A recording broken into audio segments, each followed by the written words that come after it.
In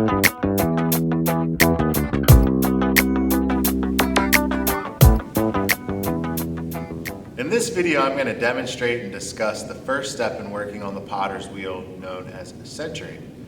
Now, working on the potter's wheel is a physical process that involves our body, this tool, and a ball of clay. And so how we position ourselves around the wheel is very important. So the first thing I'm going to do is I'm going to make sure that my chair is as close to the wheel as possible. Then, I'm going to pull my pants up. And I'm going to position myself in a way that's comfortable, where my nose is easily right over the center of this wheel head. Next, I want to make sure that the foot pedal is in a position that seems comfortable. And I want to get used to always having my elbows tucked in towards my hip.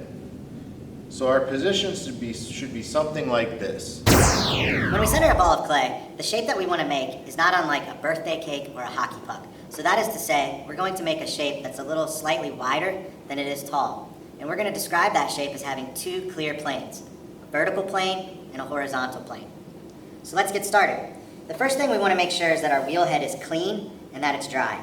And I'm going to place my ball of clay as close to the center of the wheel head as possible. I want to make sure that the wheel head is clean and dry so that the ball of clay will stick to the wheel head. I can give it a couple pats just for insurance, and now we're ready to go. So the first thing I want to do is I want to get my hand wet, and I want to get the clay wet, and I can begin to spin the wheel. When we first begin wheel throwing, we're going to use a fair amount of water, and we're going to have a fairly fast speed. To begin, I want to center that vertical wall. So what I'm going to do is I'm going to imagine a line from my elbow to my wrist. And I'm going to think of my arm more as like a tool or a machine. And so both of my elbows are tucked in, my hand is nice and wet, and I'm going to push my hand towards the center. And when I take my hand away, we can see that I've started to make a shape. Now that shape is a direct result of the shape of my hand. This is a really important concept to understand. That is to say, whatever shape this clay takes is the shape that I imposed on it. So we can see that this is a little curved. If I want it to be a little more straight up and down, well then I'm going to make sure that my hand is in a more straight up and down fashion. So we can see that I've started to center the outside wall of this clay. Next, I'm going to center the top of the clay. So again, I'm going to think of this as a tool. I'm going to make a karate chop, and I'm not going to go straight down on it. I'm going to go at a little bit of an angle, and I'm going to hold my hand over it. So some things that we can see.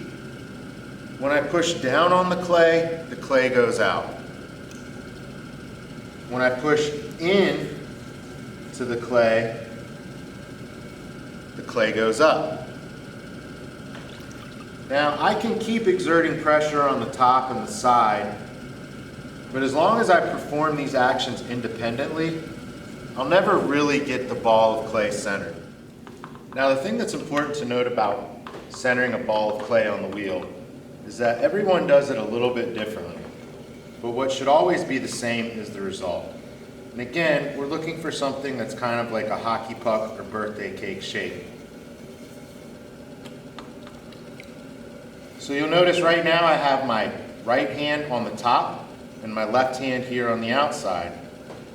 I think of centering almost like catching, because if I push down, we know that the clay goes out. So I have to have my hand here on the outside to keep the clay pushed in.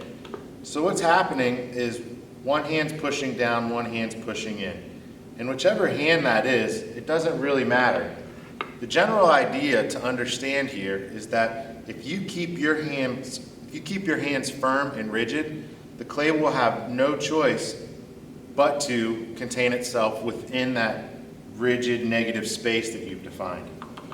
Again, however you do this, However you do this, whatever is comfortable is what's effective.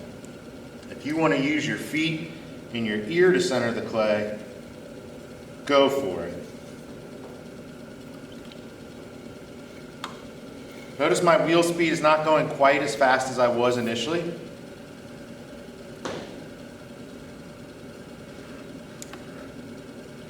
When the clay is centered, it'll have a sense of stillness to it. And what that means is, while this is rotating, it looks as if the ball of clay is not moving. It's moving, but it's not moving. And it'll also have a sense of stillness about it in the way it glides through my hands. Notice my hands are not moving. If you're on the wheel head and your hands are going like that, it'll never get centered.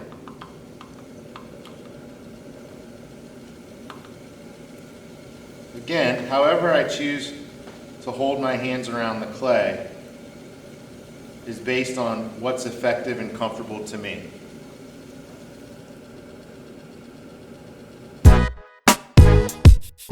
Bird's eye view.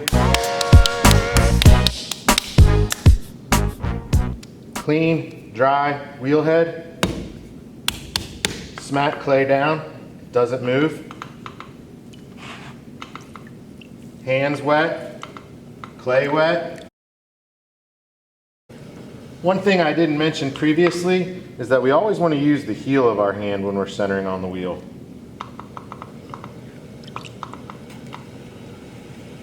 So I can squeeze in from the side and go up, making a cone shape. Then I'm going to push that down. Going into my outside hand. Remember, whatever shape your hand is, that's the shape the clay is going to make. A student might ask, "Hey Andrew, why does it look like that?" And the answer is, because that's what your hands did. And that's not meant to be a smart alecky response.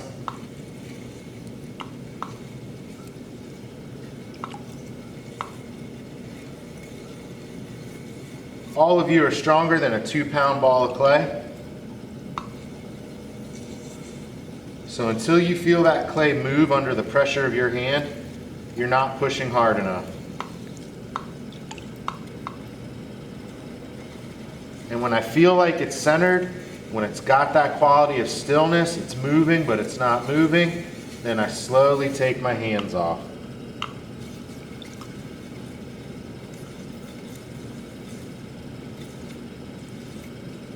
Slowly take my hands off. And I'm ready for the next step.